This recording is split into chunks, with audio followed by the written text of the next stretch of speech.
Speaking of legacies and revisiting now a really incredible life, we turn to Steve James, who is an award-winning director and producer. He directed one of the great documentaries of all time. I'm not even going to say sports documentaries, Steve. One of the great documentaries of all time in Hoop Dreams back in the mid-90s. You've done many projects since then. The latest is The Luckiest Guy in the World, which is about Bill Walton. It's going to be a 4-part series. The first 2 episodes aired June 6th. The second 2 aired June 13th. It's part of 30 for 30 for ESPN. And Steve James joining us now. Steve, thanks so much for the time. How you doing? I'm great. How are you? We're doing great. Thanks so much again, and congrats on the project. I got to watch a little of it last night, and the first thing I thought of is, you know, Bill Walton is such a huge figure. Perloff and I clearly know him, you know, because we've met him before. Right, sure. And more as a broadcaster, we don't remember him as a player, per se. But I'm wondering for the young person today, like I'm looking across and looking at our summer intern, right? For the young person today who was not there for Bill as the player, who is now catching him maybe as a broadcaster, why is it important for young sports fans to know about Bill Walton's career? Well, I think you kind of said it there. I think most people who didn't grow up watching him play or aren't basketball history nuts don't really know Bill the player. They know Bill the broadcaster. And you know, let's be frank, he's loved and not so loved, depending on whether you like his rants or not. And but, you know, it's all very entertaining regardless. But, you know, Bill was a transcendent player starting literally in high school, but especially when he came on the national scene at UCLA and was part of the 88-game win streak that has never been eclipsed. He was a big part of that. They went undefeated 2 years. He won 2 national championships. And then he went to the NBA, and he was going to be the savior for the Portland franchise. And, you know, from there forward, he had an incredibly injury-marred career. But when Bill was healthy, he was a phenomenal player. And so, you know, he's led a fascinating life off the court as well that most people have no idea about all those years. And so it just seemed like the time was right to tell his story. Yeah, Steve, what drew you more to Bill Walton? Was it Bill Walton, the player who didn't really get a chance to reach his potential, or was it all the other stuff, the the deadhead stuff and the broadcasting and all the character stuff? I think it's really kind of everything. I mean, I am just a few years younger than Bill, so I remember watching him, when I was in high school, watching him play at UCLA on TV late at night. They would show games from Pauley Pavilion in Virginia for some reason. And so I became a fan way back then of him as a player. But, his life is just been a remarkable one of the highest of highs and lowest of lows. When he was at Portland, not only was he hurt a lot, which he got a lot of heat for, people saying he was faking the injuries, the media getting on him, but he was also this incredibly outspoken athlete about politics of the time. And that was highly unusual, especially for white athletes from that era. So everything about his story is fascinating to me, and just the transformations he's made. There's that famous quote, I think it's, in America, there are no second acts in American life. And I think Bill's had at least 4 acts and counting so far. Steve James is joining us. He's the director of the new 30 for 30 documentary, The Luckiest Guy in the World, which is about Bill Walton. First 2 episodes, June 6th, second 2, June 13th on ESPN. So, Steve, what was the lowest of the low for Bill Walton? I mean, you talk about the highs, we know those, but the lows, how deep did they go? Well, I think the lowest of the low, and we get into this in some real detail in episode 4, was in 2008 when his back gave out. I mean, he had all these, foot problems throughout his entire career, and that's what eventually ended his career was feet problems. But in 2008, when he was in the midst of his broadcast career, his back gave out, and it was so bad that he thought he'd never walk again, and he had to have this radical surgery, and it took him 2 years to come back, but he did. And during that time period, he talks candidly about really wanting to die and being even suicidal, thinking that he could not have a life and he was going to end it. And so I'd say that's the lowest of the lows. But this is a guy that had 34 surgeries throughout his life. And they were all, except for the back surgery, they were all related to his feet and sports primarily. All right, for young people who didn't see him play, can you give me a current NBA comp for Bill Walton? Yeah, so, I mean, there's nobody that fits him perfectly, but he combines certain qualities that are – so, Jokic, for example, who's going to be in the finals starting tonight, some people look at Jokic who know the game and say he's the best passing big man since Bill Walton. And when you watch this series, you'll see what an incredible passing big man Bill was. The offense ran through him, which was highly unusual for that time. Back at that time, you had all those great iconic centers, Kareem Abdul-Jabbar, Artis Gilmore. You had guys who planted themselves in the middle, and the offense went to them, not through them. And Bill was not that kind of player. He was also perhaps the greatest rebounding big man and outlet passing big man that we've ever seen. He could rebound and start a fast break before he hit the ground. He was a tremendous defensive player. Could block shots with the best of them. What's interesting about Bill is that he could score, but scoring was really the least of his sort of the things he cared about as a player. He would score as needed, and he could have averaged a lot of points if he wanted to, but scoring was always secondary to the overall team play and making his teammates better, and that's what he did. Steve James is joining us. He's the director of the new documentary, The Luckiest Guy in the World. It's a 4-part series. It's about Bill Walton. June 6th, the first 2 episodes, June 13th, and then a second 2, part of ESPN's 30 for 30, 8 p.m. Eastern on ESPN.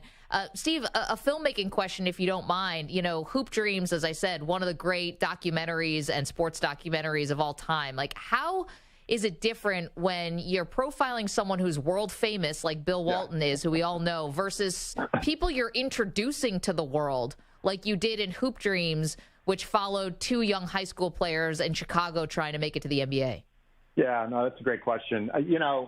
Most of the films I've done in my life have not been about people who are well known, frankly, starting with Hoop Dreams. And I think part of the appeal of that to me is that I'm very interested in just making a discovery of who these people are, and to the degree that the film can be successful and you can discover them as well. I love that. When you're dealing with people who are famous, like Bill, or I did a film about the film critic Roger Ebert, it's a whole different situation because they come to it with a reputation in the real world that's very important, of course, to them, and an experience in dealing with media that people that I normally profile don't have. So the challenge with a Bill is to, hopefully get him to go beyond what he normally gives in his public persona and to dig down deep and give us, the more poignant and hidden truths of his feelings in his life, which is no different than what I want from someone who's not famous, but it's a different process with people who are famous, that you have to kind of win their trust in a different way and hopefully get them to that place. I love the Roger Ebert documentary so much. But Steve, question, you made Hoop Dreams in 1994. Could you have envisioned the wild popularity of documentaries, sports documentaries too, back then? Because now they're everywhere. You're nobody unless you have a documentary. I watch 4 a week. I'm not. I feel like documentaries. Did you have any idea this wave was coming? You talking about the wave of sports docs or just docs in general? I would say both. Sports docs, actually, sports docs, the 30 for 30 and everything. But there's just so many now. And when Hoop Dreams came out, I don't remember it being like that. No, not at all. In fact, one of the reasons we had trouble funding Hoop Dreams back then was because it was about sports in the view of funders, and they didn't consider sports a serious enough topic for a documentary, if you can believe that. Wow. So yes, Hoop Dreams was, in many ways ahead of its time in that regard, and it has exploded in a way that I never would have imagined, both in terms of sports docs, but also in terms of docs in general. And, documentaries are much more at the center of our culture now in so many ways than ever before. And I think that for the most part, that's an excellent thing. It's great for those of us who make documentaries, and it's great because it means there's a hunger out there among viewers who want to know more about the world they're living in instead of just the latest Marvel comic excitement that fills the multiplexes. Steve, is there a sports documentary our audience might not know that you would recommend that you think people might not have seen? Well, I don't know how easy it is to find it, but Barbara Kopple, who's a great documentary filmmaker who's won 2 Academy Awards as a documentary filmmaker, she did a film on Mike Tyson many years ago called The Rise and Fall of Mike Tyson, which is just a phenomenal film. She did it it came out in the early 90s. So it was after, all that he had gone through with the end of his career and the rape allegations and everything. But it's a pretty amazing documentary. I highly recommend that. I mean, there's a lot of great sports docs. It's hard to just pull them up. Bill Walton, of course. There's a lot of them in the 30 for 30 catalog that are really terrific. And I loved one of your other ones, Steve. Sorry to interrupt. Well, you did because you're from Hampton, Virginia, which people will know is also the hometown of Allen Iverson. And you did a 30 for 30 about his trial and just how close he came to being a never was. Allen Iverson, who's in the Hall of Fame, Perloff's from Philadelphia, so he's a god in Philly, and how close he was and how, John Thompson really had to take a chance, and his mother begged John Thompson, to take him at Georgetown, and then everything that happened afterwards. It was fabulous. Well, thank you. I greatly appreciate you remembering that film. That was a film that was near and dear to me. It's funny, when all of that was going on with Allen Iverson, I was finishing Hoop Dreams. I was in Chicago finishing Hoop Dreams, and I was kind of following it through my parents who were following it, living in Hampton. And I remember at the time very distinctly thinking, there's a really important film to be made here about what's going on with Allen Iverson, but I can't do it. and then lo and behold, all these years later, I was able to go back and make that film. So the new film is called The Luckiest Guy in the World. It's a 4-part series. First 2 episodes, June 6th. Second 2 are June 13th. It's on ESPN at 8 p.m. Eastern, part of the 30 for 30s. Now, Steve, Perloff and I were at the Final Four this year in Houston. We got a chance to sit with Bill Walton and do an interview with him. We're going to play a little clip for you.